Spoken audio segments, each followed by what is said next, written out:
Hi friends, నేను మీ కాకినాడ కిడ్డుని. నేను రీసెంట్గా రాయ్పూర్ వెళ్ళాను.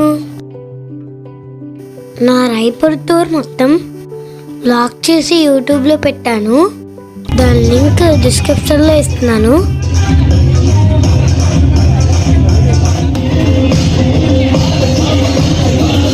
నార్త్లో మ్యారేజెస్ ఎలా ఉంటాయో, ఫుడ్ ఎలా ఉంటుందో, స్ట్రీట్ షాపింగ్ ఎలా ఉంటుందో ఈ వీడియోలో మొత్తం చూపించాను. చూసి లైక్, షేర్, సబ్స్క్రైబ్ చేసుకోండి ఫ్రెండ్స్.